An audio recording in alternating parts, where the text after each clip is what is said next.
Welcome back, everybody. Episode 19 of the Jiu Jitsu Dummies, sponsored by Fightback CBD. Get 15% off your CBD order at fightbackcbd.com. Use code JJD. All right. Big shout out to We Defy. The We Defy Foundation. They provide combat veterans coping with military-connected disabilities a long-term means to overcome their challenges through Brazilian Jiu-Jitsu and fitness training. It's a mouthful. Please check them out at We Defy Foundation on Instagram and wedefyfoundation.org. Okay.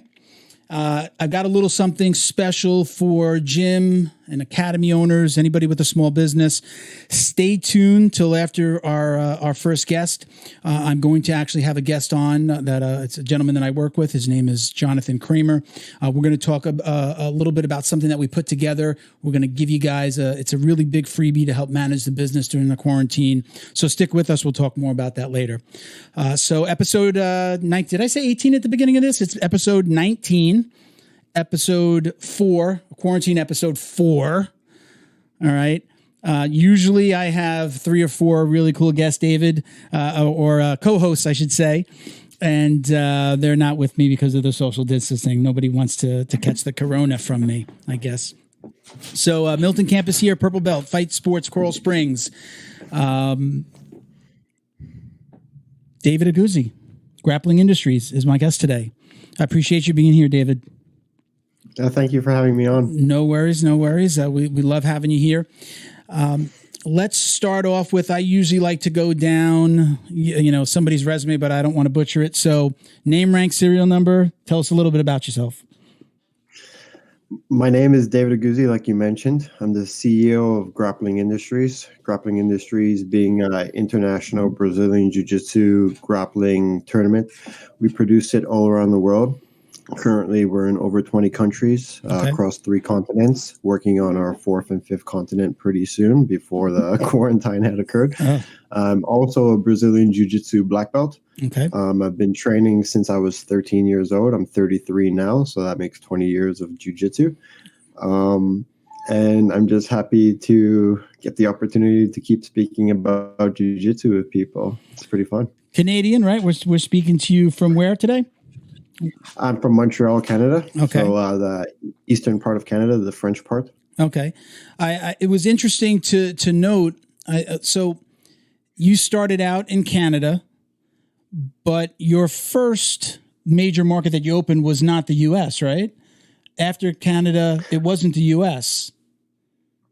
So between Canada and the U.S., we actually expanded to Australia first. Okay, all right. We expanded throughout Australia, Melbourne, Sydney, Gold Coast, Brisbane, Adelaide, and then we expanded to the U.S. before eventually going to Europe. Okay, and elephant in the room, the quarantine, that's obviously affected what you guys do. Give us a rundown. Give us an update on Grappling Industries, period. I think I was on the website before we got on the mics here, and you still are showing events in June, but fill us in, schedule, what's going on right now? So since the whole lockdown and event gathering bans have occurred, I think so far we've canceled 43 events till today. That was a refund of cash flow of, I think, about $200,000. That's like pretty much all the cash flow pretty much evaporated at that moment. We're still very healthy, though, with reserves. Like, we have enough reserves to last us at this pace quite a while. So there's no doubt that we'll be returning to producing events once the lockdowns and the event gathering bans have been lifted. Okay. Basically, like for us, our last time we promoted an event, I would say was a March 14th, 15th weekend. Okay. We had about 4 events that weekend. I was in London, UK, to produce an event there, which was a hotspot actually during the coronavirus. Wow. At the beginning. So my fiance was with me. She wasn't very pleased about that one. But since then, that's when we started canceling events. That's when we started seeing the dry up of sales. We were going from, let's say, $15,000, $20,000 of sales a day to it would slash in half on the first day, then it would slash in half on the second day, and then a third, and then now we're trending at maybe like $100 a day in sales. Okay. So it's been quite a fall from grace. Um, we were really excited about this year. We had a free world championship occurring later on in June in Dallas at the Europa Games Expo, which is a massive fitness expo. We hold most of the fitness expos in the States as well. Mm-hmm. We have the Jiu-Jitsu deal at the Arnold's. We have the Jiu-Jitsu deal at the expo at the Europa, these are the biggest fitness expos. So they're quite big. We had a lot of big stuff planned for this year, and it kind of just started to evaporate one after one.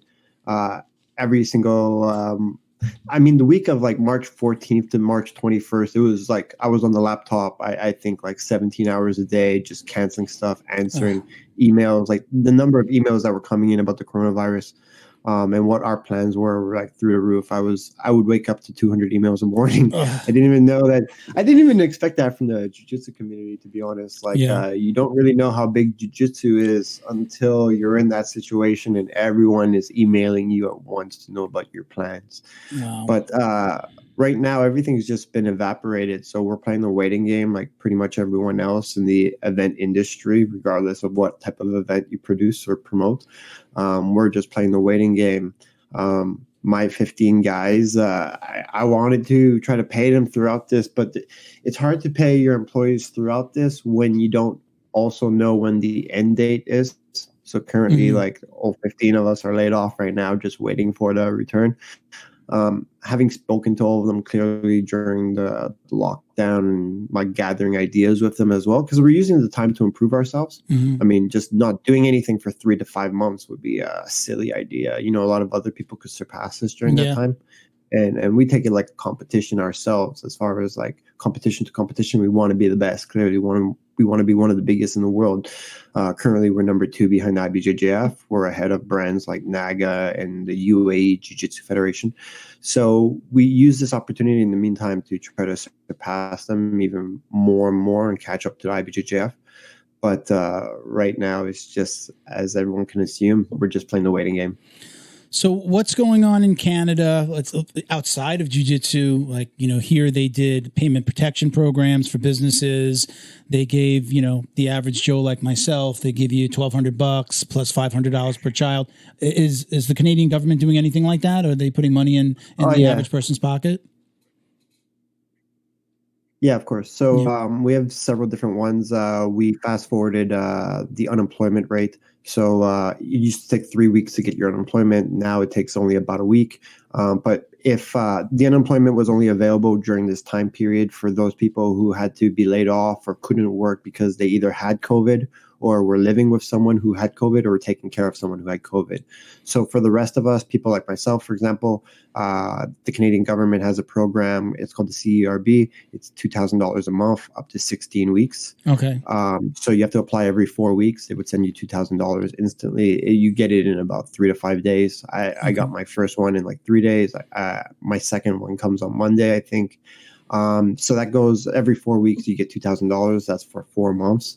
And businesses, we have a $40,000 loan, $10,000, which is forgivable as long as you pay back the $30,000 of the $40,000 within 2 years. So there's no interest on the $40,000 loan for 2 years.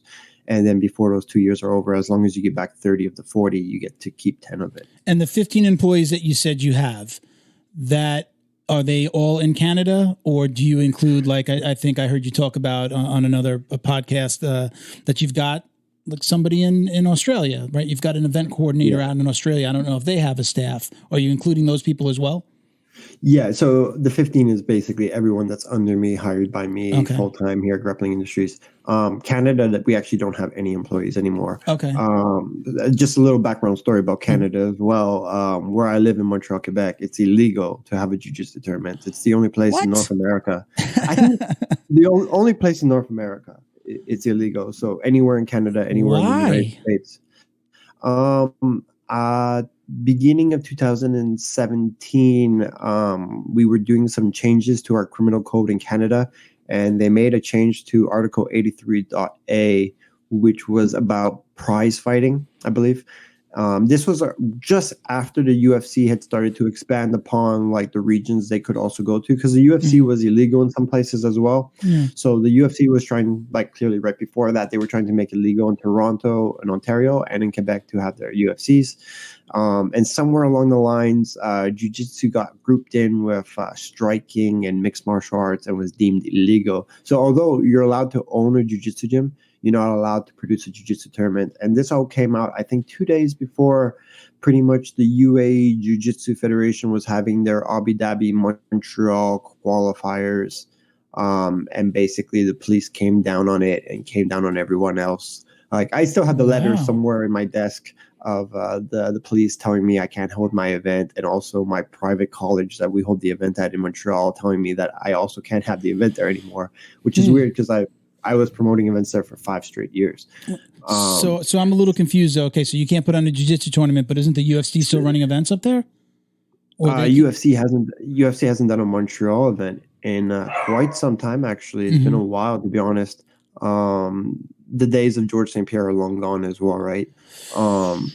So then in Ontario, the province right next to us, we still can do Toronto events as Grappling Industries. However, at the same time as they were banning jiu-jitsu in the province of Quebec, where I am, Ontario added extra regulations. So I could no longer produce a tournament by ourselves. We would then have to be sanctioned by the Ministry of Tourism in Ontario. Yeah, you start to see that there. I'm trying to make it a little difficult. So you're saying that this is by province, not by the entire country, right? It's no, the regulations are by province. Exactly. In Canada, it's a province by province thing. Okay. And in the US, it's actually state by state as well, but no state really gives you that much issue. I know in Kansas, they ask you to pretty much like file a letter any time before your event with the Missouri like Athletic Commission. Very simple process, costs less than $100. And besides them, I think maybe New York is the newest one. Maybe as of like 3 months ago, New York started adding heavy regulation to jiu-jitsu. Wow. But so right now in Canada, I'm at a place where I can't even produce jiu-jitsu tournaments anyways. So that's why US and everywhere else. Yeah, it's US, Australia, Europe, and once a year in the middle of January, in the deepest part of the coldest winter we have, I get to do a Toronto event, which usually sells out now. Last Toronto event sold out days before registration, so that's a great sign. So that's why we don't have any employees, to answer your original question, in Canada. Most of the employees are either in the States, in Europe, and a few in Australia, clearly. Is there any sense to which country might open up first? I know that's a hard question to answer, but I would say certain states in the U.S. are going to open up. Clearly, the U.S. as a country, they're very economy based. You clearly your president Donald Trump has been doing a lot of press conferences at like 5-6 p.m. every night, and he's been talking about wanting to open up, but slowly. So I think the U.S. will be the first one to open up. Like there was I think yesterday Georgia already opened up, and South Carolina opened up, and some other stuff will open up in a week, and some other stuff in 2 weeks. But for me, that doesn't necessarily matter that a state opens up. Like I need the jiu-jitsu gyms to start opening up as well and training, because if we open up and people haven't gotten a chance to train or actually go to the gym, or the gym's not open, I feel like we're kind of disrespecting the scene a little bit. And we're also kind of disrespecting those coaches, those students. We're trying to ask for money to participate. It'll be very thin too. I mean, exactly. It's going to be a lot of 2-man brackets. Yeah, that's the last thing anyone really want is 2-person brackets, people that don't have any matches, stuff like that. That's not really what we like to do. Like we pride ourselves on this round robin format of people getting multiple fights. So I think once each state opens up, each jiu-jitsu gym in that state opens up, then we can come in like 3 weeks later. I think there needs to be a little bit of time. So I think clearly, as in the event industry, we're going to be the last ones open. So let's go back and talk a little bit about how Grappling Industries started. You competed yourself. You were a relatively big name in the competition world.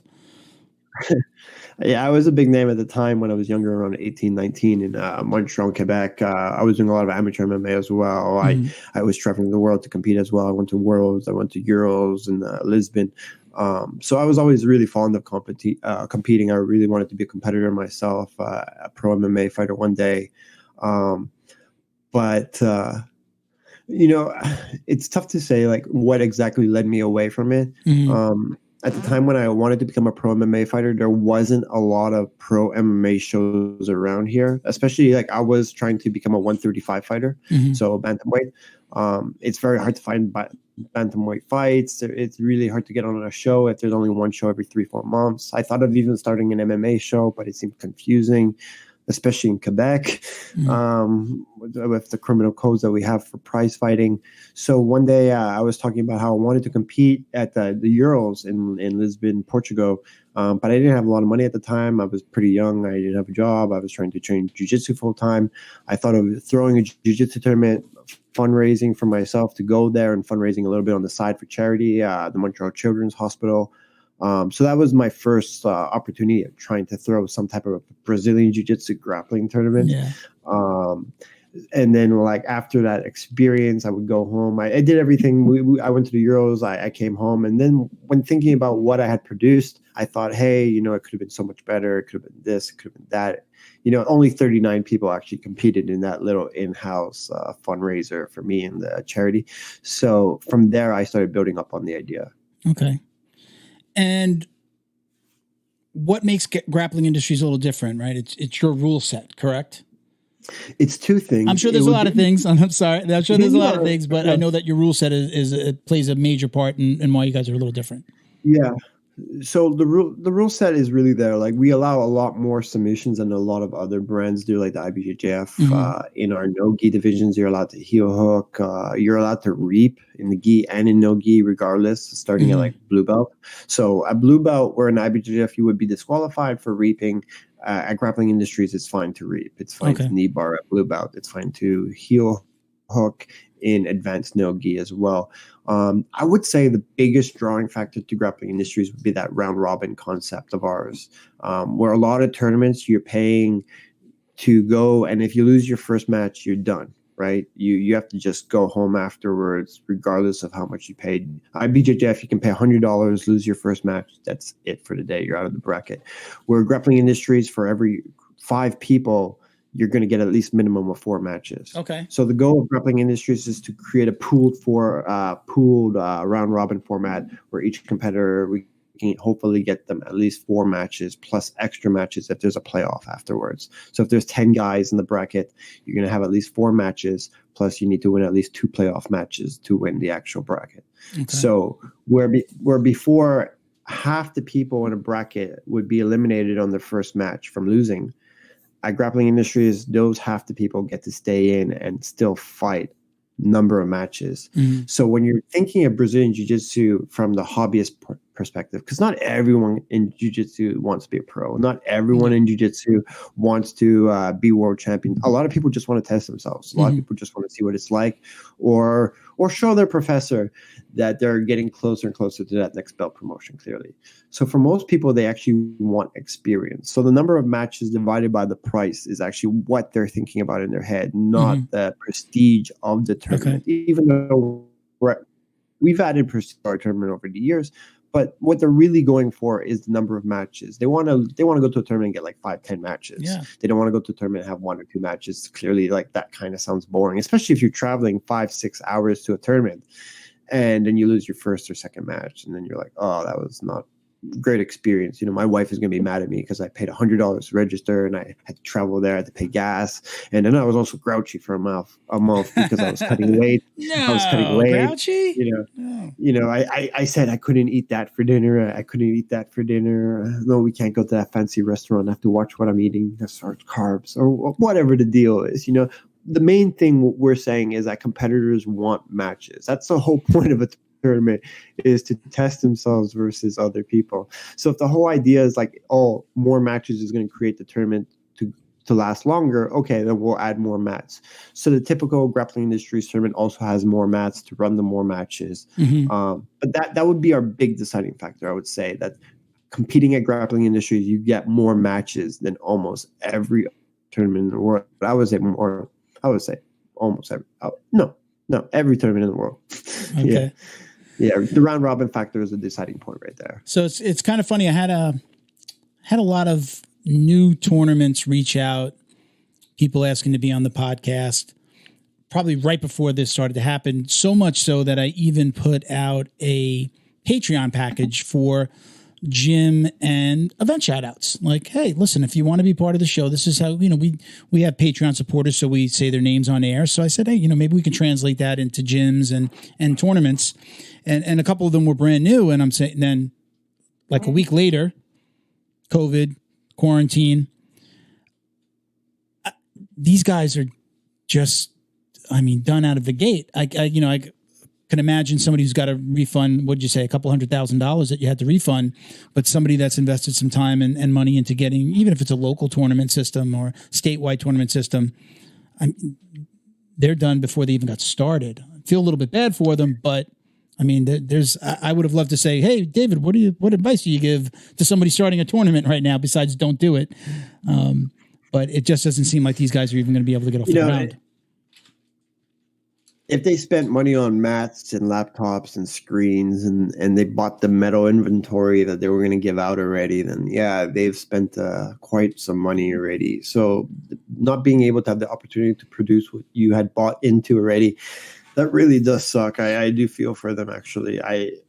One of the things I was saying, like, I've been on a lot of podcasts since the quarantine, and one of the things I've been saying is I don't want my major competitors, as far as other tournaments, to just disappear right now. Mm-hmm. I've always said that if they were going to disappear, it's because I wanted to beat them down. I have this really big competitiveness. I was going to say, once a competitor, always a competitor. Yeah, but that's the thing. Like, I don't want NAGA to go away during the quarantine because they ran out of money. Mm-hmm. I want them to last till afterwards, so that I can continue the beating streak that I had going on. I want to prove myself as a great businessman and not just like lucky that we had reserves during a quarantine that other brands didn't have because their owners decided to take out ridiculous salaries during a time that they had to lock down the reserves. I would say, like, right now for most, right now it's not really about jiu-jitsu tournaments as much as it is more about jiu-jitsu gyms. I think the jiu-jitsu gyms are the ones that are getting hit the hardest.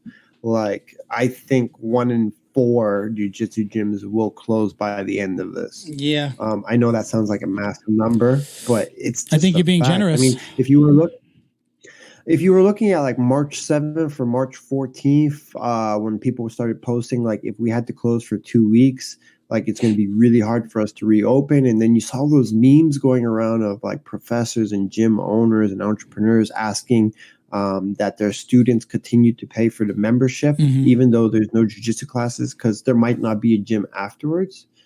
I think based on that whole conversation happening, thinking that it was just going to be 2 weeks, and now most people are realistically understanding this could be like 3 months, 4 months, 5 months, depending on where you live. I think that's what's really sad, actually, is that you're going to see a lot of jiu-jitsu gyms, the small ones, really disappear.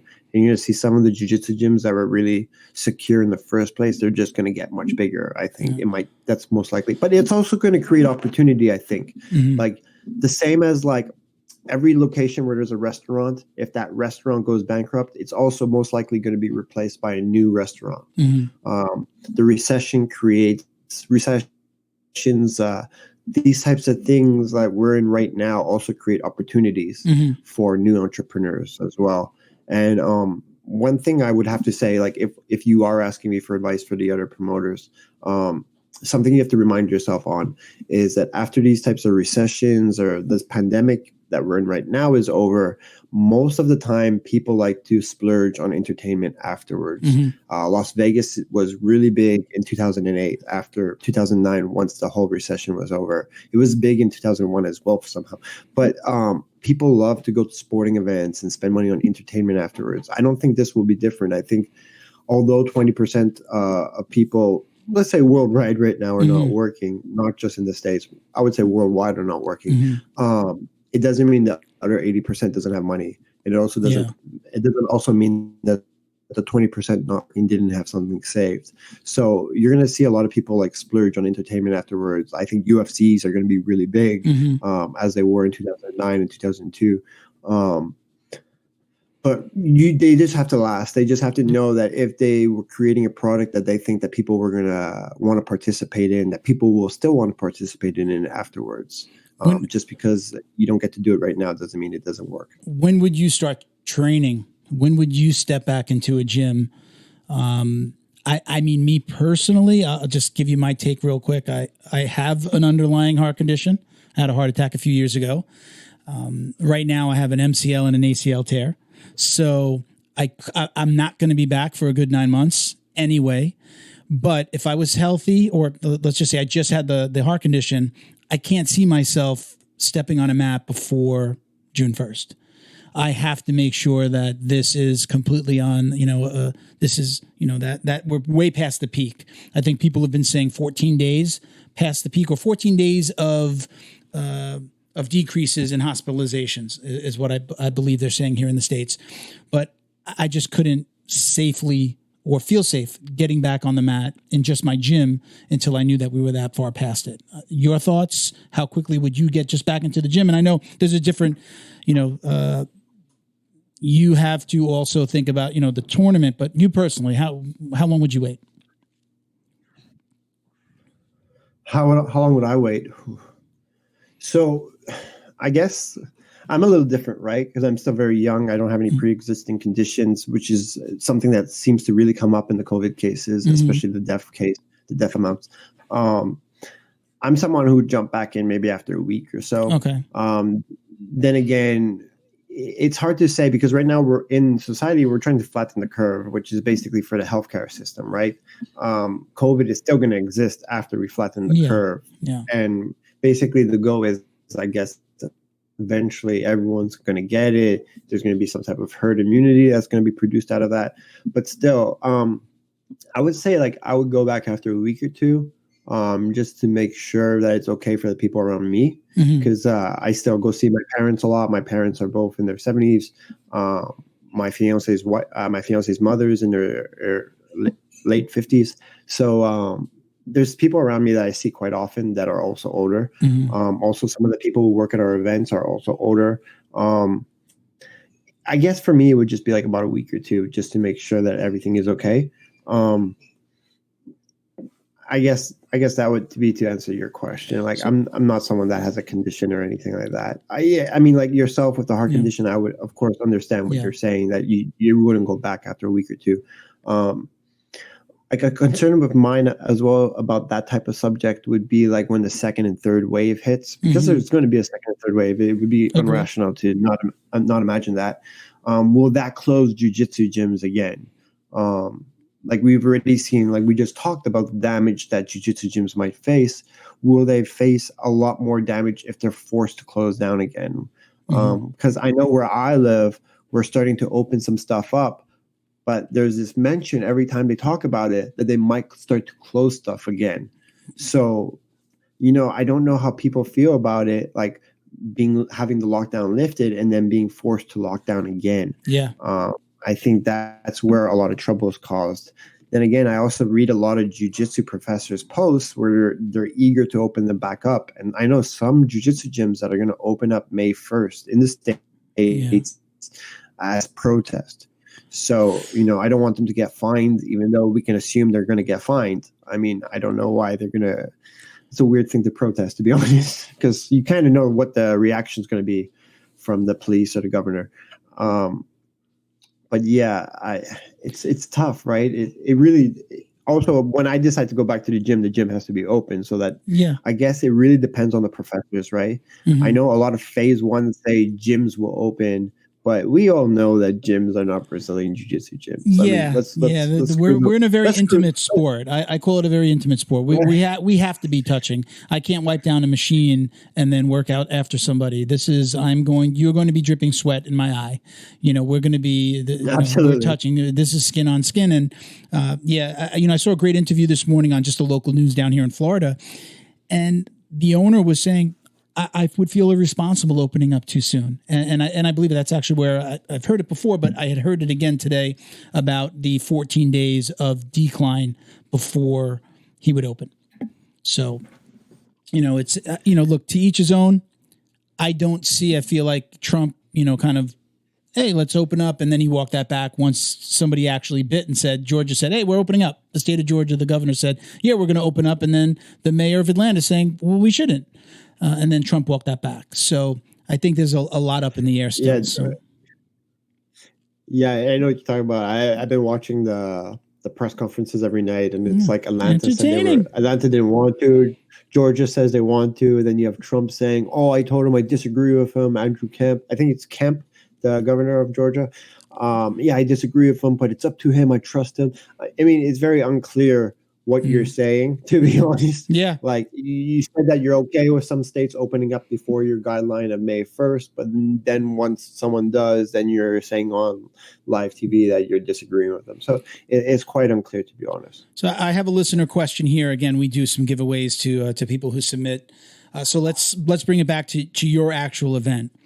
So we have JSuch85 from Instagram says, so many questions. Okay. So he's talking about locally K through 9 schools, kindergarten through 12th grade schools plan on scanning kids as they come into school, like checkpoints, checking their temperature. Do you feel like something like that is going to be the norm for competitions? Are you going to do something like that? And are we going to have to do something like that? So that is an interesting question. Right before the whole coronavirus thing, just as it was kicking off in China, I was actually in Africa for a month camping in tents. And I remember every time I would cross the border, because I went to 5 countries, and every time I would cross the border, they would do everything the same as what we're seeing during the coronavirus, because they still have posters at all the border crossings about Ebola. Okay. So they would shoot the temperature in your head. Yeah. They would have you sign. They would have you hand sanitize. So you actually see this already implied in many different parts of the world at different things, like a border crossing in Africa. Now, supposedly the reason they're going to start to do that for kids in schools is because although kids are not very acceptable to getting the full symptoms of the flu, of the coronavirus flu, at the same time they are carriers. They can bring it home. Parents are older. They can get them sick. Do I see it at jiu-jitsu tournaments? I don't know, to be honest. The thing is, it's very probable that some tournaments might do stuff like that. I don't think shooting people's temperatures all is the best. There seems to be this concept in jiu-jitsu of trust, right? Mm-hmm. That if you have symptoms or if you're sick, don't come to training that night. Clearly, people do it. People still come to training, and that's how people get sick at jiu-jitsu. Mm-hmm. The same thing with a tournament, right? We saw it at the last ADCC in last September. A few of those guys had eye infections, the ECK or something like that, and they passed it on. I mean, so you can tell some guys are actually selfish, and they're going to train or compete regardless of who they're going to make sick or who they're going to pass on whatever they have onto. So that's kind of a problem in itself. I think one smart thing, and it's something that we did on the last weekend of tournaments that we got to produce, was that we split the adults and the kids completely. So what I mean by that is in the morning we had all the kids and all their parents, and that was it. No adult competitors that were competing after the kids were allowed in the venue. So we ran the entire kids competition. Then we sent them home. And as we started the adults and masters weigh-ins, we cleaned out the whole venue. So we basically cleaned the mats again. Okay. We basically cleaned the railing, stuff like this. So this way there would be no contamination from the morning to the afternoon where the adults and the masters were coming in. This way also parents that were with their kids wouldn't be in the same large crowd. It also cut down the size of the crowd as well. These types of procedures might be pretty good to take.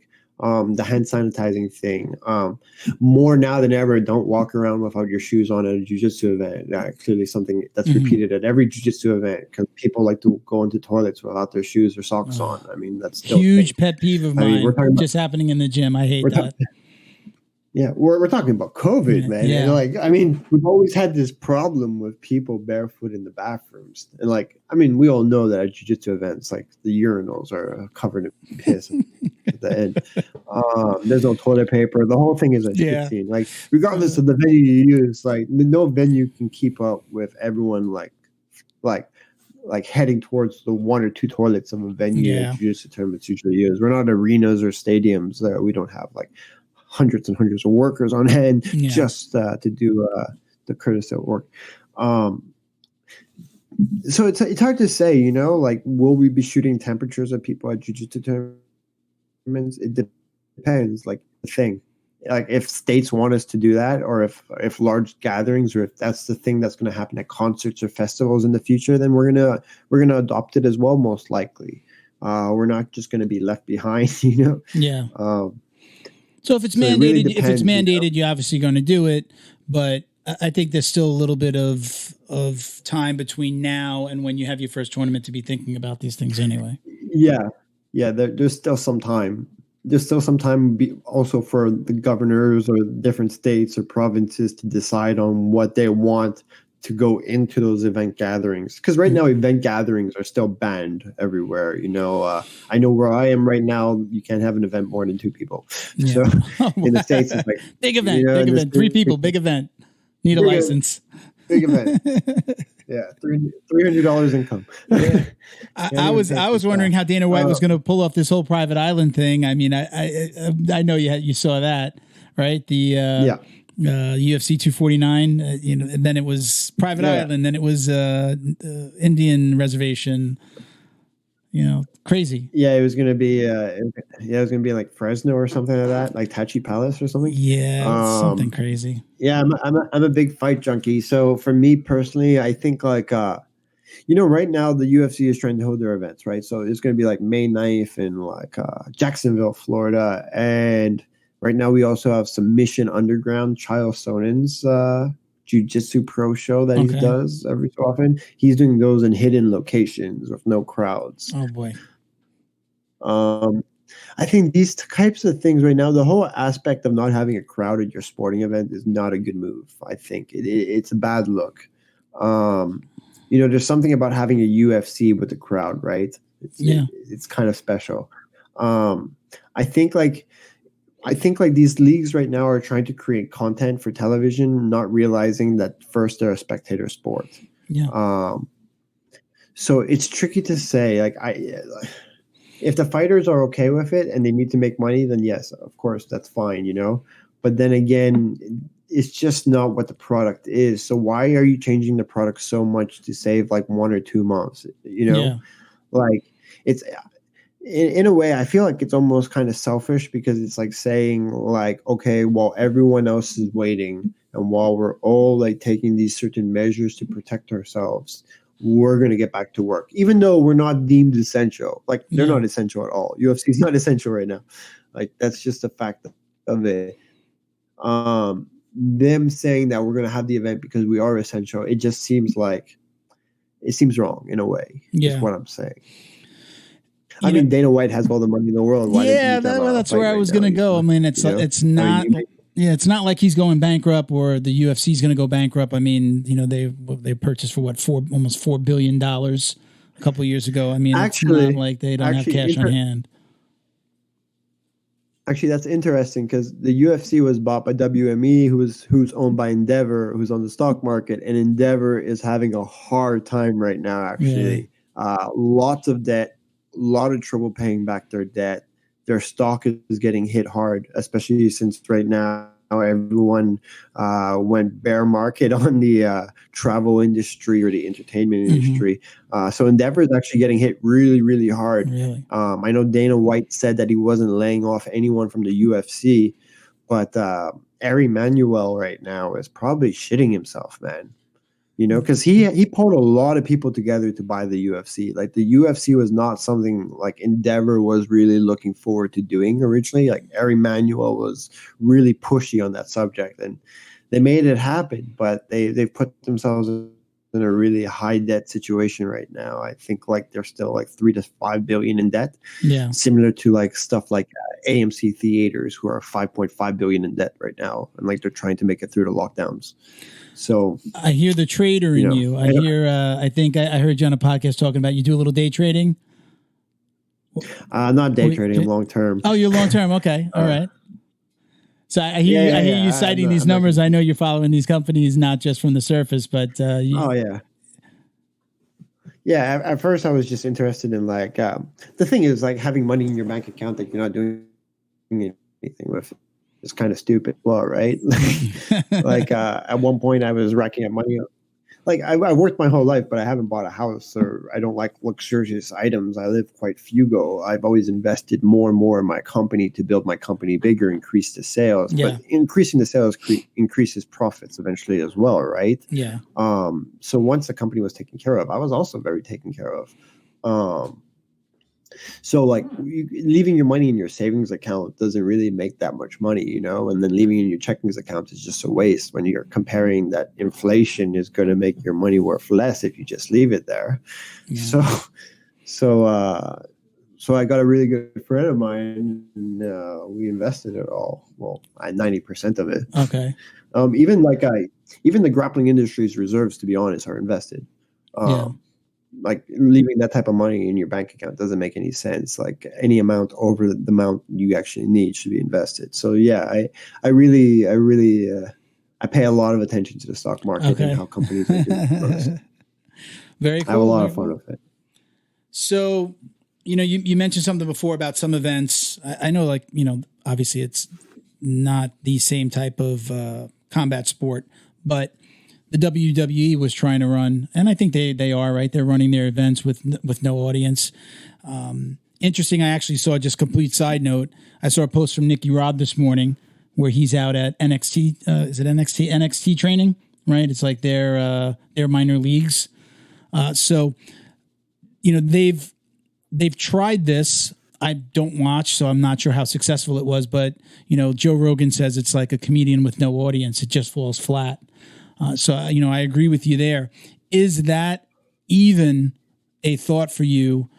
I mean, most of you, I think you said before, your revenue is primarily coming from the competitors, right? I'm not sure. Do you guys charge for spectators? We charge for spectators as well. Okay. Usually the number of competitors is the same for the number of spectators. So let's say we have a tournament that has like 500 competitors. The spectator count should be probably around 500 as well. So would you consider doing that? I mean, again, it's different. It's not necessarily, you know, televised in the same way. Would you consider cutting down or not having spectators in order to make the shows a little bit more safer? I don't think it really helps in Brazilian Jiu-Jitsu. You know, removing the spectators doesn't remove the fact that we would have all these different individuals that we have not tested physically, or we haven't had their COVID test from that morning like the UFC is planning to do, actually. Like, I have to praise the UFC on that, at least, that the fighters at night are going to have been tested the night before. Okay. I can't test COVID 500 like competitors who are about to roll around and sweat. Like you said, you're going to sweat in my eyes, you know? Yeah. It's very probable that's going to happen. So removing the spectators doesn't get rid of the actual problem that exists at the Jiu-Jitsu tournament. The problem with the Jiu-Jitsu tournament is the actual competitors themselves. It would be the same as like a university wrestling tournament or wrestling meets. They just can't do those right now. You can get rid of like the 5,000 5,000 spectators in the crowd at these big NCAA wrestling tournaments. It doesn't get rid of the fact that some wrestlers are most likely going to catch it. Yeah. So that's the problem we run into. Like, I know what you're talking about the WWE. I'm a huge pro wrestling. Oh yeah, there you go. Did you know about Nicky Rod? Had you heard about that yet? Yeah, I know Nicky Rod was always trying to get into it, and I know his coach, Jay Regabluto, like he's really into wrestling as well because his little son wants to be a wrestler as well. Okay. When I was like 7, 8 years old, I wanted to be a wrestler. Yeah. Like, those were the first pay-per-views I ever bought. Were actually wrestling pay-per-views. I had to get my dad to buy me wrestling pay-per-views. I was like a huge like Bret Hart fan and Undertaker, and just at the time. I've also always said that like WWE as itself has the best production value of live sporting or entertainment type of events, better than any concert. Like, WWE is, as far as production, better than UFC, better than Taylor Swift, better than Justin Timberlake, or any big kind of show that you can put on. Like like WrestleMania is the place to be. And then like what we're talking about is right now, wrestling doesn't have any crowds. WrestleMania that I think was like, 2-3 weeks ago, they did 2 nights that was filmed a week prior. Oh, really? In an empty arena or empty room. So WrestleMania this year was like, it's just empty. And from a wrestler perspective, in that, you spend your whole life trying to get to WWE, to then be in WrestleMania, and then you make it to WrestleMania, and then there's nobody there to watch you. Oh, wow. Yeah. Man, like that's actually a bummer, man, to be honest. But again, like it also, like Joe Rogan said, like as you quoted him, it falls flat on its face in a way, an example is like my fiance loves to watch John Oliver. It's a late show, for example. But right now, it here.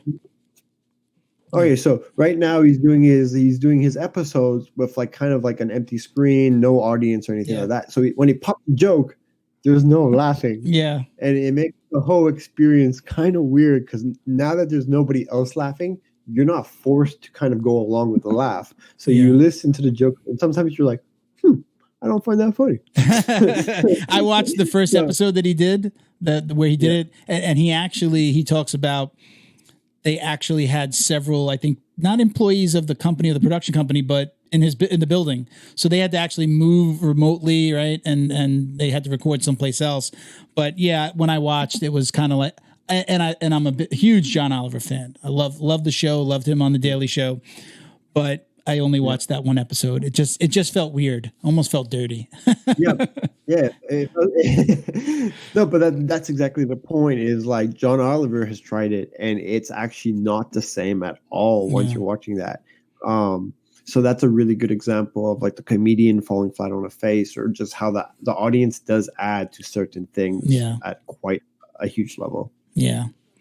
Well, I'm gonna jump forward to a speed round of questions. I shouldn't even call it a speed round anymore because I love to elaborate on these. But these are 4 questions that we ask every guest that comes on the show, and just want to get your take. So, if you could go back in time, what would you tell the white belt you? We're talking about you go back and you get to talk to yourself the moment before you stepped on the mat to train for the very first time. What would you tell yourself? What advice would you give yourself?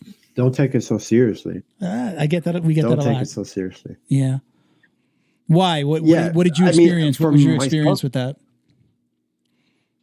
Again, I'm so competitive, man. Yeah. So like, I'm one of those guys that like the moment he gets into the gym and he starts to do a little bit well against the pros, then he starts thinking again, maybe I want to be a pro fighter again, and like, it's not the way that people are supposed to think. Unless you want to completely devote your life to pro fighting or being a pro grappler, don't take it so seriously. Fun, go there, just train. Enjoy the fact that this is a hobby as well. It doesn't have to be like the most consuming thing of your life. It's okay to be tapped. It's okay to be beaten up. And if you beat some pro people, that's cool. At least you got to train with them. It doesn't mean that you can just jump in and being a pro. Yeah. It's one thing to be pros in the gym, but it's another thing to be another pro on a night in front of a crowd when you have to perform. That's something completely different from my experience. Yeah, I tell people like the human mind, we obsess over things that are never going to happen. Our mind will go so far and project these fears and make you have, these anxieties that are just never going to happen. These things that your brain thinks of probably never going to happen for you. In the way of like, oh my God, I'm going to lose. And what are my teammates going to say about me? And, what's my coach going to think? And am I going to get that promotion? It doesn't matter. Promotion's going to happen one day. They're going to lose one day too. They have those same feelings and emotions. So you worry about nothing.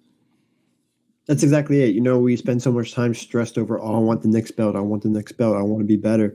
I would also tell myself, don't skip so much class, I was skipping university at one point to just go to jiu-jitsu. It's not really the best strategy, to be honest. I'm paying a lot to go to university, and yet I'm skipping it so I can learn more about doing the same arm bars I did yesterday. So, maybe like prioritize, I wanted to do a little bit better. Gotcha. All right. So other than achieving the rank of black belt, which you have already, what is your ultimate goal in jiu-jitsu? What do you want to be remembered for? What do you want to leave behind? Man, so Going deep. I'm going deep here, David.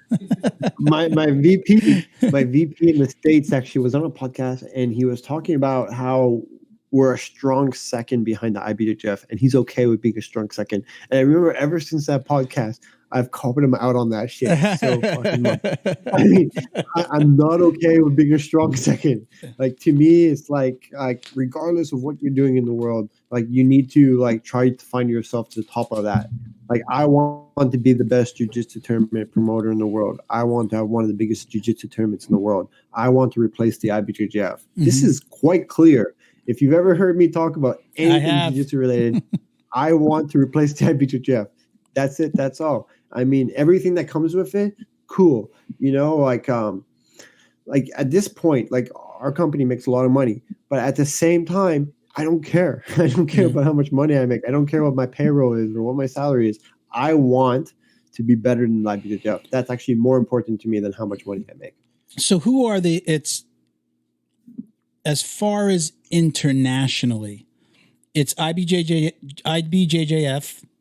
you. Is anybody running, truly running tournaments internationally? Can anyone boast that description? Yeah, NAGA is trying, right? NAGA's in the US. They tried to do once a year in Brazil. I think they stopped that, and now they do like 3 or 4 shows a year in Europe. So they have about like 80 events a year right now, I think it is. Mm-hmm. And then there's some other brands like American Grappling Federation. They do a few shows in Europe now a year. Mm-hmm. But as far as like truly international, trying to just continuously reach new countries or regions that you haven't produced in, and having a goal for those places, I would say it's us and IBJJF and maybe the UAE Jiu-Jitsu Federation. Mm-hmm. They're quite big as well with their big tournament every year. But they have like qualifiers everywhere. A lot of different countries I think they added North Africa recently with Morocco, which I don't see what the point of that one is. So Canada, US, Australia, UK, where else? Right, those 4 you've done events? Let me look up on my map. Okay. Okay. So we've done Portugal, we've done Spain, we've done France, we've done the Netherlands, we've done Belgium, we've done Germany, we've done Italy. We were working on our first Switzerland event in Geneva, sponsored by the country of Switzerland. Oh, wow. Yeah. So we had free venue, free medics, free sponsors. Wow. We had everything you needed to throw a great Geneva event. I got shut down with the quarantine. They said we could have the event if everyone at the event was sitting down with 1 seat between them. I mean, that's not what a jiu-jitsu tournament is. Have you been to a tournament yet? We can't do that. Oh, yeah, exactly. And right now we're working on adding everything else. So we're working like we also did Denmark. We did Austria. We were quite big in Austria, actually, quite amazing. In Vienna. We were getting ready to throw a massive event, hopefully at the end of the year if we're allowed to. If not, next year in Warsaw, Poland. I think that would be a big one. We've received requests to bring our show to Tel Aviv in Israel, and as well as like Moscow, St. Petersburg in Russia. We have an offer from the Arnold Festival to have an event in South Africa and Johannesburg, as well as Rio in Brazil. So pretty much everywhere. Yeah. Okay.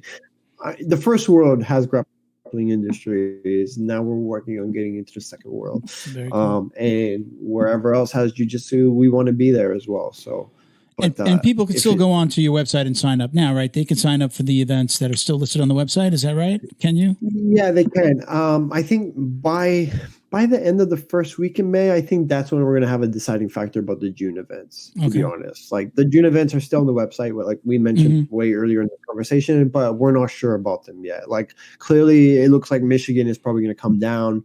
Wisconsin has locked down a little longer, so we're not sure, because we have a Milwaukee event in June as well right now. So it's really hard to determine what's going to happen with these. But yeah, I would say, I tell the crowd right now that you can register for July afterwards. But right now we don't have any European or Australian or Canadian events on our website, just because those countries are just completely no one knows what's really happening right now. We had like 6 European events to drop. Like, we had a Brussels event, Vienna, Geneva, Manchester that we were expanding back to in Dublin. Like those 5, I know we were about to drop like the week before this all happened. So yeah, those clearly never made their way up to the website. Yeah. So next question is, and I guess we have to say, besides the quarantine, what's the craziest jiu-jitsu related thing that's happened to you on or off the mat? And let's say personally or business wise. So I got one probably for both, to be honest. Okay. Off the mat, as far as the business of jiu-jitsu, for that category, I would say that when we had just started really expanding in the United States with the goal of nationalizing the United States, right? We bought a second truck with a second production to expand itself to the West Coast.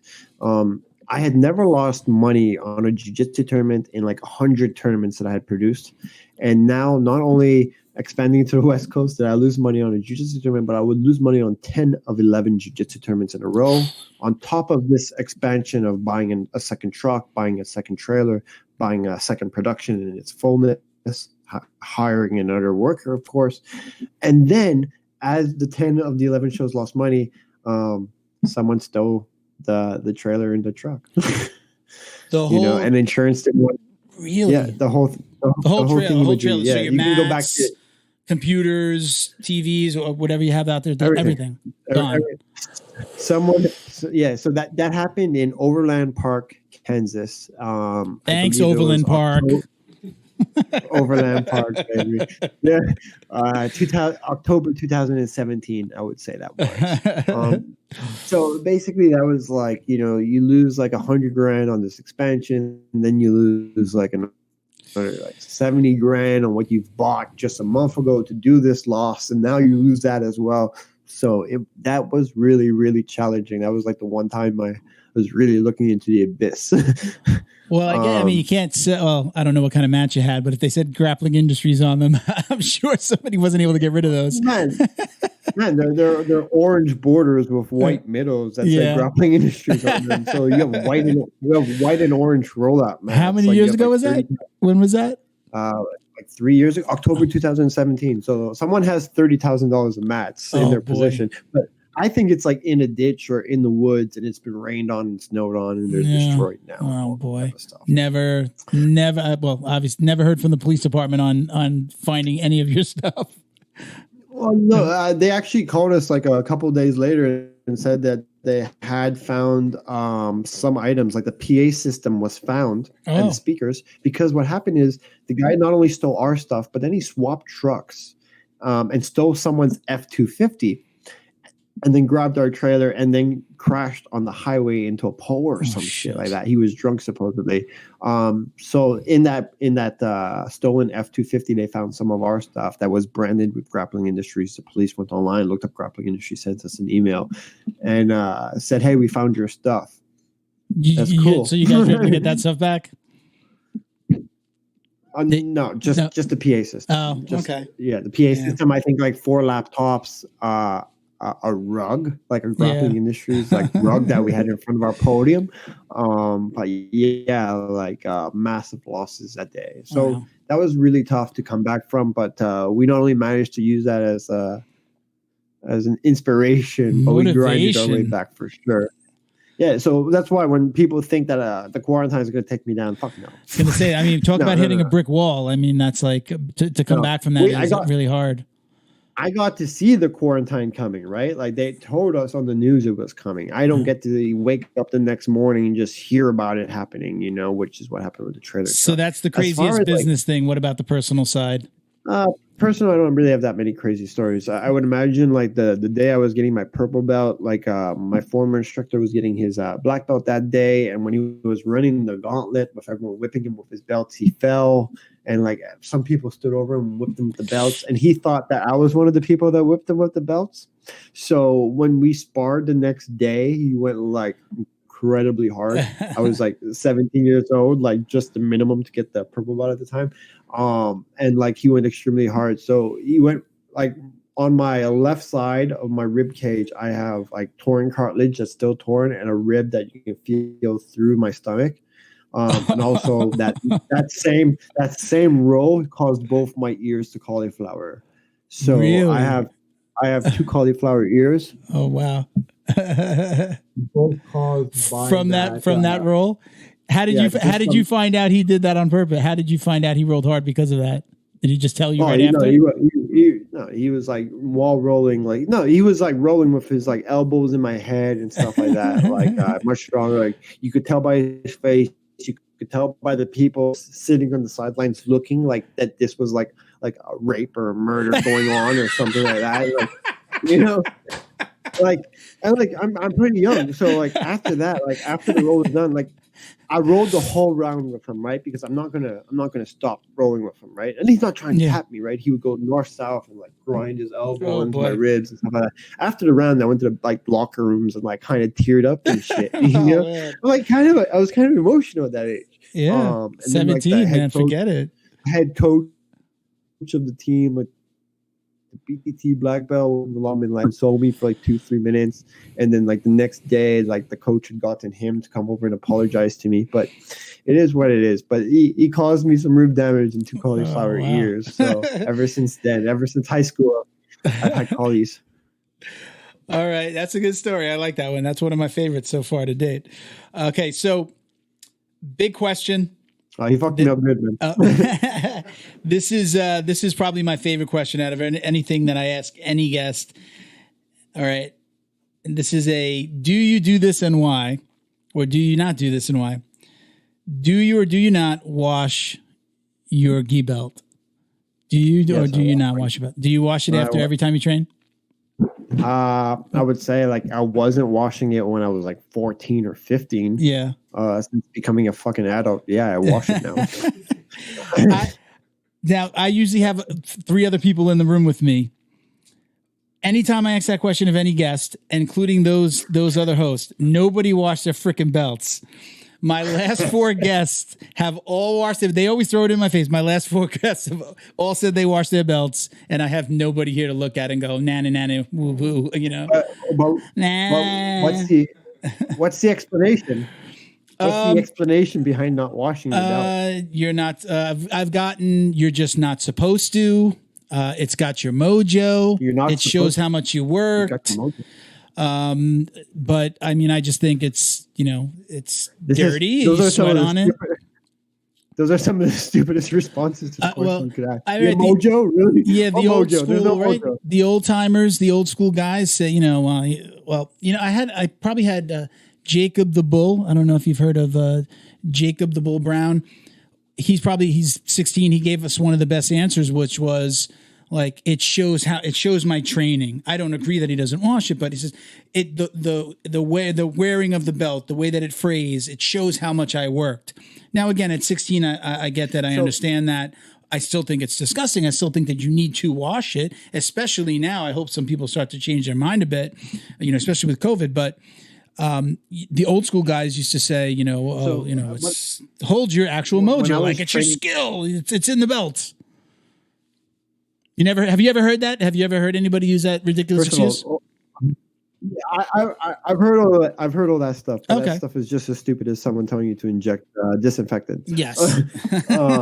When you're thinking about, when I was younger, I of course, with wanting to be an MMA fighter, I had boxing gloves. And one thing I know about boxing gloves is sometimes some fighters actually clean their gloves, right? Mm-hmm. They want to clean the leather. They want to make sure that everything is nice. One thing I know about the gloves is, where the tag is on the wrist? Mm-hmm. Like it says like Twins or Fairfax. That's the part of the glove when you wipe your face, mm-hmm. that's where the blood is going to get onto it. So that thing is hard to wash because it's going to be so like filled with blood eventually. That I can understand you having a hard time washing because it's hard to wash it.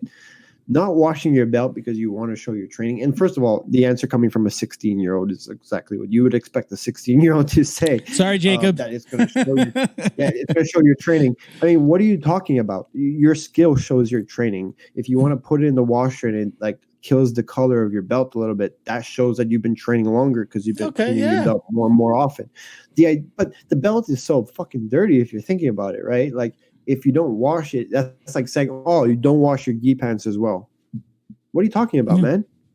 You know, like I agree. Just no. I agree. Like I've had this battle since we started. It's not even a battle, to be honest, especially right now with the whole COVID discussion. I mean, we've learned our lesson, haven't we? Yeah, absolutely. Absolutely. David, I want to give you an opportunity to give any shout outs to anybody you work with, sponsors, your employees, anyone. This time is yours to say hello or, again, give any shout outs you'd like. Go ahead. Floor is yours. Well, first, of course, I want to thank all my employees at Grappling Industries. I think I have one of the best teams in the world of jiu-jitsu. We're one of the biggest companies in jiu-jitsu. I give a lot of that preaching over to the employees at Grappling Industries. They're amazing, all 14 other ones of them. My sponsors, and the people that I support and work with, Proforce, AWMA, BJJTs, We Defy Foundation, Ground Shark Coffee, Browse in Australia. Just unbelievable, like getting to work with these guys. And if there's a shout out or anything I get to add at the end, something I would like to add, and something I've been doing a lot lately is because I have a lot of experience with this firsthand from having it like directly in front of my face, to be honest, is this is a good time during the lockdown, during the quarantine, to check up on the people that you love, check out on your friends. Suicides are going to be expected to go up. We've already seen a suicide rise in Tennessee, the state of Tennessee, but it's gonna most likely rise throughout the population. Mm-hmm. Having dealt with suicide straight up, that's happened here. Like I can tell you, it's not something that you want to happen. You'd rather just do the work to make sure it doesn't happen than have to deal with losing someone to it. So just check up on each other and be nice to each other. You know, there's a lot of great helplines. If you just Google, suicide helpline. Yeah. There's people who are available 24/7 to talk to you and help you. So I really just want to push that image of suicide awareness. If there's one thing I ever push, it's going to be suicide awareness. We've all battled it. We all know someone who's battling it, and a lot of us know people who've lost it and have had to be present for it. So I just want to make people aware that, like, I know it doesn't make sense what I'm going to say, but calm down and just Google the help that you need, because there's a lot of people there who want to help you, and it's not for their benefit. It's for your benefit. This too will end. We'll get through this. We're going to get through this. And I think, I hats off to people just taking this a lot better than I would have ever expected. If somebody would have said, okay, we're going to lock everybody in the house for 2 months for 60 full days and let's see what happens. I thought people were going to be going crazy. I thought a little more people were going to be, we're seeing some people do, protests at state capitals and things like that. And I thought we were going to see a lot more of that. I thought people were going to really lose their minds. I think there's still possibility of protests and riots later. Mm-hmm. Like we're starting to see them more and more frequently now, this whole reopening concept. But those silent ones, the suicides, like I'm speaking about right now, like you're not going to hear about those on the news. We give a shout out to We Defy now. I'm a We Defy ambassador. One of my co-hosts, Junior Vega, is a We Defy ambassador, and we're also there. They're sending us a flag we'll have in the backdrop now going forward. But Mission 22 as well. We give them a shout out at the end of every episode, who are also committed to helping with veteran suicides. Yeah, it's just unnecessary that it has to happen that way, and like again, based on firsthand experience, it's just not something trust me, you want to deal with. It just be nice to each other and like take care of each other. We appreciate you bringing that up. We appreciate you bringing that up. Thank you so much for being with us, David. I'm going to let you go, but I want everybody else to stick around. We've got a couple of really cool things. I mentioned before, we've got something for business and academy owners, a little freebie. I think this is actually not even little. It's a big deal. But David, again, thank you so much for being on the show. If there's anything we could do to help you guys out, let me know when you got that first event launching. Please come back on. We'd love to have, let's talk about this post-quarantine and see where we're at. I'd love to. Thank you very much, Milton, for having me on. Take care, David. Be good. Stay safe out there. Bye-bye. Thank you. Bye-bye. Awesome, guys. All right, guys. Thank you very much for sticking around. We're going to... we can leave this on. I'll shut that off for now. So we're going to bring on he's a coworker of mine. His name is Jonathan Kramer. We're going to get him on the horn here, and then we're going to be right back at you, right back with you in just a minute or two. Actually, I'm going to snap my fingers, and when we come back, you're going to see Jonathan on that screen. We're back. That's Jonathan Kramer on the screen. I work with this young man at a company called OMG National. I've got to be honest, John, I never thought I was going to really merge my two worlds like this. When the quarantine happened, I started to put out marketing videos because I wanted to help. I had a company on called Grappling, the Grappler's Guide, who is raising money for gyms. And I'm working with a guy over at Flow and Roll on getting out some T-shirts. He's sending out T-shirts and donating some of the proceeds. So the world of jiu-jitsu as a whole is taking a huge hit. But we have a lot of listeners that are not only gym and academy owners, but small business owners as well. The average jiu-jitsu guy is a normal guy with a business or a regular job. So when you mentioned to me the program that OMG National launched, which is the OMG National, it's the toolkit, right? What's the exact name? Because this is brand new, everybody. We're launching this in part for companies like you, for people like you that own businesses. So go ahead and give them the name, Jonathan. Yeah, it's the OMG Small Business Toolkit. Okay. So it's for small, medium-sized businesses. It allows businesses to control things like their Google My Business, their Facebook page, update that information, keep it all consistent. There's also the ability to monitor reviews around the internet, answer reviews, send review solicitations, and then there's the whole social media posting function where companies can post consistently to the platforms that they always normally post to, and then you can see comments and follow up.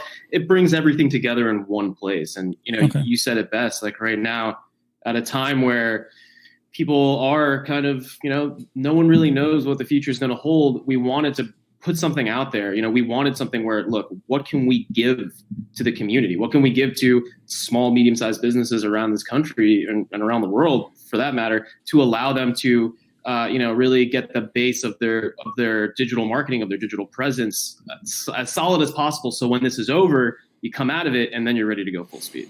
I've been putting out a series of 1-minute marketing tips, and I've pretty much focused initially on reviews, looking at things. What could a business owner, what could somebody be doing right now to affect their business? Really, a review can affect you tomorrow, right? You can move your 4.2 to a 5.0 with 4 or 5 reviews, depending on how many total reviews you have. With that being said, I've been putting out these videos telling people, okay, start out with reviews. And then I started talking about claiming your GMB and updating your information, adding pictures and things like that. These are some of the things that people would be able to do within this toolkit, correct? Yeah, absolutely. And Milton, you hit it, nail right on the head. The reviews are incredibly important right now. And at a time where we're not having a lot of maybe transactions, right? Like you're not having a lot of business transactions, reaching out to your community, the people that have been coming into your gyms or coming into your business, they like you, they love you, they support you. Reach out to those people. You can send out review solicitations via, text message or email from this platform. Mm-hmm. And then you can answer them as well. And when you're answering them and like thanking them like for supporting you at a time like this, that conversation is really, it's really important, not just for the community which you're engaging, but for, the algorithm, that GMB, Facebook, that we all know that, we need to keep feeding, with social signals and just movement all the time. So it works on both levels there with the, the technical side and as well as just the community outreach and engagement side. And you've heard me, we've shared an office, we've been in separate offices, but you can hear my big mouth when I'm talking to my clients. The one thing that I've really pushed is not just the reviews, but it's okay to ask a friend or a family member to leave you a review. You're not breaking any rules. You're not breaking any laws by having your mom go on and say, Little John is so great at what he does, right? There's nothing wrong with having somebody say something nice and essentially give you a testimonial within any review platform. We promote and we say Google and Facebook. That's where you want to be. That's where people are shopping. And that's where people are right now, especially with Facebook. But there's nothing wrong with that. There's nothing wrong with asking people to say just something nice about you. Yeah, Milton, look, there's nothing wrong with it. And it should be encouraged because a lot of different actors will have some sort of engagement or relationship with your business that's not necessarily a B2C, business to customer, right? Mm-hmm. There's B2B. Maybe it's a supplier, gyms have different suppliers for, mats and gis and different things that they use, right? Those people can be leaving a review. I've done business with this company for years. They're amazing. I love them. I support them. You should support them too. And then, yeah, of course, friends, family. your relationship with the business is not always defined via the financial transaction. Google and Facebook have made it, pretty clear that it's not just about that. It's about, and right now when a lot of different companies are doing things for, charity and outreach, that's not a financial transaction. You could still leave a review for that. So yeah, 100% at this point, or at any point, I would say anybody that has a positive attitude towards your business and knows you and wants to support you, they should, and you should be asking them to, Okay. Asking for a review is not a bad thing, because at the end of the day, if you don't ask, then you probably won't get as many, you need to really ask for it, or you'll never get as many. You need to be proactive. You need to be reaching out. So how is the toolkit going to help? So we've got, you get the small business toolkit. You're able to connect your Google My Business, which I've been telling people, like, go out and claim it. You can actually connect your GMB, and we're allowing them to connect their Facebook within this program, correct? Those are the two platforms. And let's talk a little bit about how GMB has essentially become, or at least taken on features of a social media platform ever since they got rid of Google+. They've taken on some of those. What can people do within this platform to post to those pages? Why are we connecting them? Yeah, I mean, GMB is more important than ever. And in addition to that, I forgot to mention, you can also connect your Google Analytics. So if you do have a website, you can actually connect your analytics as well. And then as soon as you make those connections to those accounts, it starts feeding this user interface, the actual dashboard. It shows up like a pipeline with, your engagement, and then your lead flow, Google customer actions like phone calls and clicks and stuff like that. GMB has never been more important than it is right now. It's going to keep, and even with this COVID-19, I mean, go search for a restaurant, go search for any business, and it will show like curbside delivery, like pickup available, like, these hours might be affected, but it's a pop-up today. And that's all those things. That's all information that you can change within the OMG toolkit within this platform. And then it's going to push that information out to your Google My Business and your Facebook, correct? So it's great. As soon as you connect that GMB to the actual platform itself, it will auto-populate with all of your GMB information, right? So, you get it, doesn't really have a lot of information. You don't have to go out and start filling out all these little things. It will auto-populate, and then you can then go in there and manipulate all of that stuff. So you can say that, hey, you know what? We're finally reopening, grand opening. We can actually go and change our hours of operation, or add a new payment method. We're now accepting Apple Pay or Bitcoin or whatever. And then, as you said, there's a whole social media aspect to GMB now. We had Google Plus years ago. They killed that off, and they took a lot of different features from it. One is that social posting function. So with the social media marketing portion of the small business toolkit, a business can post to GMB and Facebook at the same time. They can connect those things. They can add hashtags. There's a whole gallery of images that they can use if they don't have their own. And they're able to, use that to schedule out posts. So, you have Google My Business, you have Facebook. It's kind of like, you got to do it there, and then you have to go on the other platform. This is the same thing. You can just do it all in one place now. And the best part is that you can see that engagement and interactions. And then that will also start feeding into that marketing funnel. So you're able to really see like Google customer actions and things that happen on Facebook and people that interact with the post and all of that kind of stuff. So, okay, what else should we know? So we have, you can connect your Google My Business, you can connect your Facebook. We talked about reviews. Tell me about the review platform. What does this review platform allow a user to do? So the review platform is great because there's really nothing else like this system, really, because of that review platform. Nothing really combines all of these things together. The review platform is amazing because it will scan the internet once you enter in all of your business information, and you'll be able to then see where people are leaving your reviews, right? You'll get notifications like you just got a review left here, right? So that's the one thing. It's showing you that, it's making it visible to the business that they can see, okay, I got a review on Facebook, I got a review on Google My Business. I was notified for that. So you're not having to check your GMB over and over and over. It just shows you as a notification. Then there's also the ability to solicit reviews, right? Okay. So to send out review requests, highly customizable SMS and email templates that a business can go in. They can put their logo in there. They can put their messaging. Thank you so much for supporting us during this time. We would truly appreciate that you leave a review. And then they're also able to upload their customer lists. So you have, clients that come in, they do business with you. You have their email address, but you don't have their phone number. Fantastic. You can send an email. You do have their mobile number. It's their mobile. We always know that tons of engagement takes place within the mobile platform. Send it as an SMS. And then the third portion of that too, because there's more with the reviews, is that you can answer those reviews from the platform. So you don't have to log on. Okay, I got a review on Google My Business. Now I have to log on to Google My Business. Oh, but I also got one on Facebook. So I got to log on to Facebook. You can literally just doing do it all from right one place. There. You do it all in one place. You can have kind of like canned responses, but that's what the support is there for. There's a whole support behind this where you can call us up. We're doing a complimentary walkthrough of the system where we will show you how to use it. We have videos that we've made showing you how to do every single one of these functions. So it's not like, wow, there's this platform here and it's kind of above, it's a little bit above my head. No, it's fine. We're going to teach you and we're going to empower businesses to use this to add value to their companies. So if I've never handled any of this for my company before, I'm Joe, gym owner, and I've never done this before. You're going to give me this platform where I'm going to be able to do these things, but you're also not going to just leave me floating out there in the water. You're going to, there are tutorials or videos there that are going to help me manage this platform on my own. Is that what you're saying? There's a ton of education out there. It's available on the platform itself, as well as, we're sending it out during the time, that we're giving this away. It's 90 days or 3 months. It's a long time. We're giving you this to truly use it. We want people to use it to add value to their businesses. Like during this time when we know people are suffering financially, this is a way where you can stay on top of all of that stuff. And, the education is always out there. This is going to be coupled with different service and support, in the future when, 24/7 type support. That's really what we're aiming for at this point.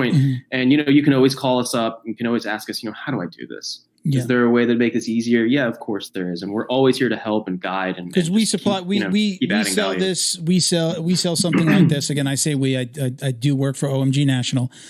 We sell a service like this called Local Marketing Essentials and Local Marketing Basics, which are essentially managed programs like what we're giving away to somebody. So I shouldn't be scared if I'm somebody who's never done it before, because the support is there. But if they needed us after the 90 days or at 60 days, they needed us to help them out, they could upgrade to another program, right? They could basically hire us if they wanted us to do it as well. There's going to be, at the end of the day, there's going to be two types of people. There's going to be people that are like, yeah, I get it. This is very easy for me. Then they're going to learn it. And some people are just, for them, their time is more valuable than that. They'd rather pay, for somebody to do it for them. And we have, as like amazing, professional digital marketing specialists that will run these campaigns, professional advertising specialists. And, this is just a way for them to see the value of OMG National, see what they can do with these products, because it's the same exact platform that our professionals are using. The same thing. It's the same exact thing. And they will have the ability, to then say, hey, you know what? I do want these forever, right? I do want these things forever. Or we will give them to them, and we will definitely allow them to use it on their own. And then they can say, you know what? This is great. I get it. I know why I have to do things like post to social media, answer my reviews, keep my information up to date. But it's just not my thing. I'm a gym instructor. I'm an owner. I'm an owner and operator. Like, I'm the kind of guy that manages this. Oh, great. Well, you don't have to hire somebody and, pay for their entire salary plus benefits and then, have them doing this for you. You can have a contact in your office. It can be you, and you can just give us the vision and the direction, and we're going to help you. We're going to use those best practices to, keep this all moving forward. So where can we go? My people are listening right now. They want to know, where do I go? How do I take advantage of this? Again, doesn't cost them a dime, right? No setup fees, no first month. Where do they go? No credit card, no nothing. So we have a page on our site, omgnational.com/SMB-toolkit. I think that you're going to be putting it up. We'll put it in the description, and give it one more time. You cut it in out a little bit there. Give it the address one more time. It's omgnational.com /SMB toolkit. I'm sorry, /SMB-toolkit. Okay, so we're going to put that on screen when you're saying it in post-production. There's a lot of slashes and dashes. I think when I made, we made the landing page, I didn't think I was going to be saying it out loud. I would have put so many dashes and slashes, getting a little bit confusing. You could scroll down to the description on the YouTube video, and we always also put it in the description on the podcast. So if you just scroll for more information about the podcast itself, depending on which platform you're using, you're going to be able to see that. So again, to be clear, so this is going to help you connect and manage your Google My Business, your Facebook page.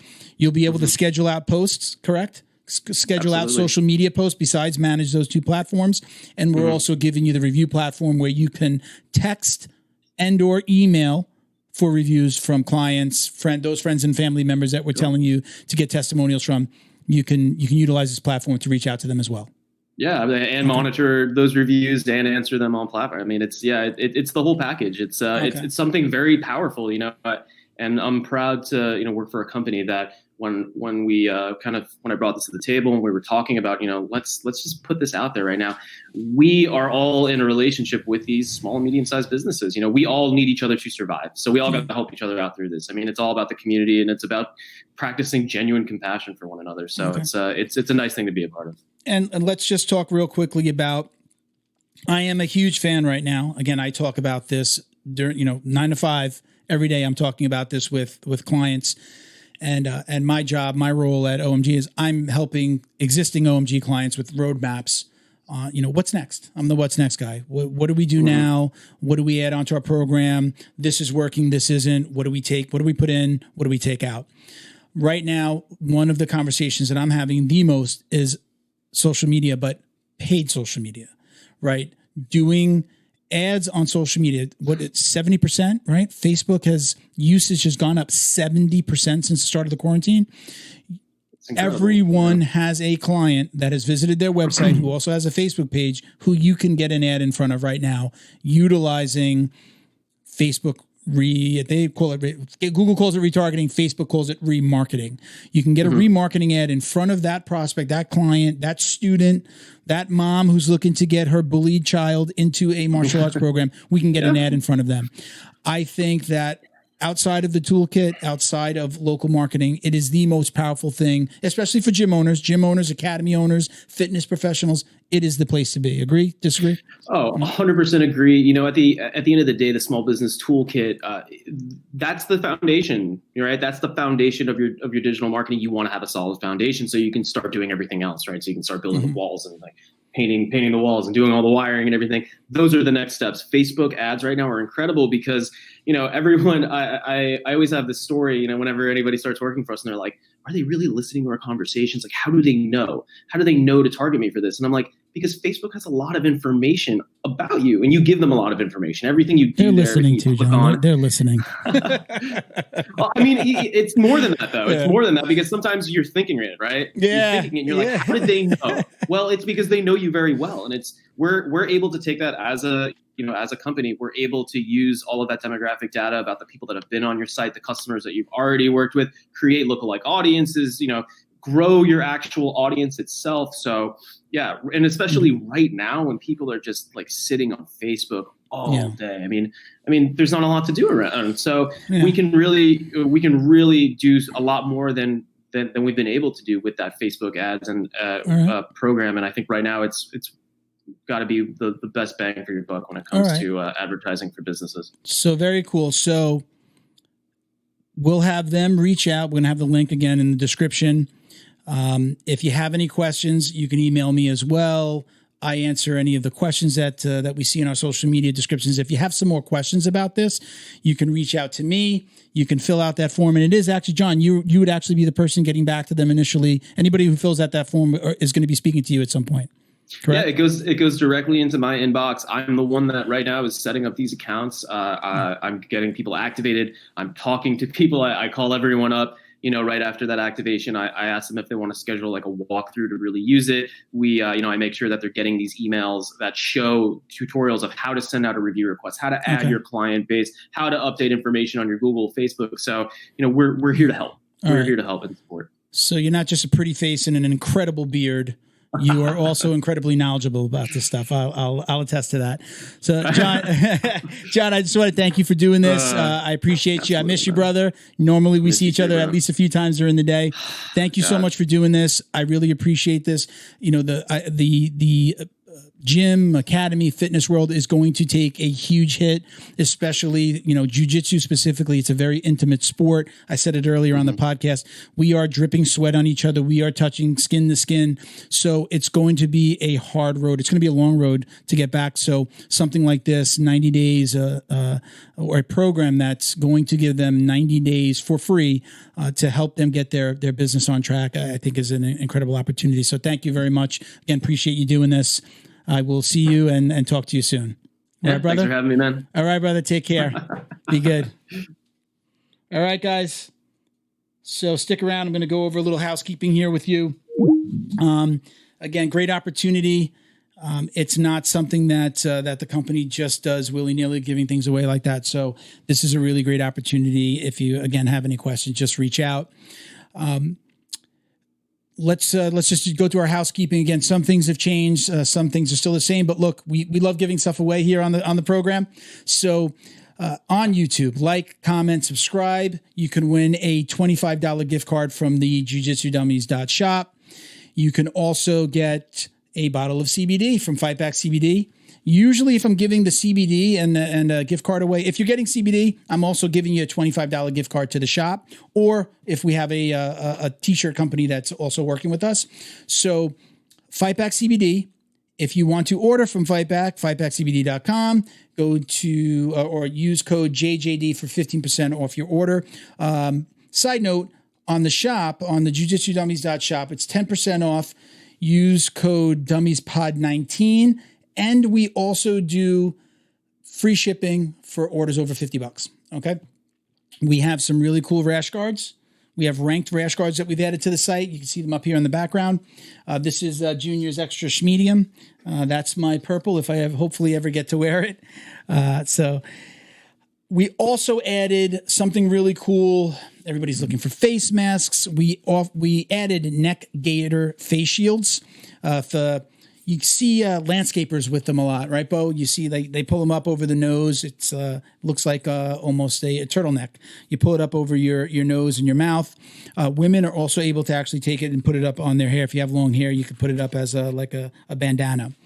All right, so those are also on the website. Again, DummiesPod19 for 10% off your order. Free shipping on orders over $50. We also have backpacks, coffee mugs from the Jiu-Jitsu Dummies Foundation. So please support. Anyone out there that would like to work with us, sponsor the show, donate products, give stuff away, reach out on social media, Jiu-Jitsu Dummies, at Jiu-Jitsu Dummies, pretty much everywhere. And I'm usually the guy that's answering that stuff, all right? Any questions, info@jiu-jitsu-dummies.com. If you're an old school email guy, you can reach us there as well. Or you can go to the contact page on jiu-jitsu-dummies.com and you can fill out one of the forms to either suggest a guest, ask a question, just interact. Podcast patrons for March and April. We are so sorry that we haven't sent out the prizes yet, but I've got packs of gis and I've got t-shirts. I've got everything that we need to send. I just want to wait till we have a safer time to ship. I can't be running out to the post office. I am not going to send my wife or one of my co-hosts or Bo. We just want to hold off till things get a little back to normal for everyone. All right. We do appreciate all of our Patreon supporters. You can go to patreon.com/Jiu-Jitsu Dummies to join and support. You are automatically entered. We do two drawings every single month now. So that's 2 drawings of up to $100 in Jiu-Jitsu swag each every single month for Patreon supporters and for listeners whose questions we've used on the show. All right. So we're opening it up, but we're giving away more. Current patrons, huge shout out and thank you to Michael Pixley Jr., Jason Smiley, Eric Perkins, Britt Tover, James Fisher, CJ Carroll, and Mission 22. We mentioned them earlier on the show. Thank you guys for all that you do. Chuck Reddoor, our meme guy. Let's get some memes I can post out to me, Chuck. Roberto Santiago, and of course the We Defy Foundation, wedefyfoundation.org. You can again get me at Jiu-Jitsu Dummies on Instagram, Facebook, Twitter, at Uncle Milty BJJ on IG. And you can get the Jiu-Jitsu Dummies Foundation pages on IG at the JJD Foundation, on Twitter at the JJD Dummies, FDN. I still don't always get that one right. We're still collecting money on GoFundMe. Anything that we collect, again, on GoFundMe is half for the show. Half goes out to our jiu-jitsu scholarships. And until further notice, anything that we split off and give to the foundation via GoFundMe is going to go to We Defy. So you still have some time to get your donations in and support us both. All right. That's everything, guys. Thank you so much. We very much appreciate you guys. Thank you to Bo behind the camera. Always appreciate. He's my Jamie. And just listen, everybody stay home, stay safe so you can stay healthy. We can get back on the mats as soon as possible. Thank you, everybody. Us.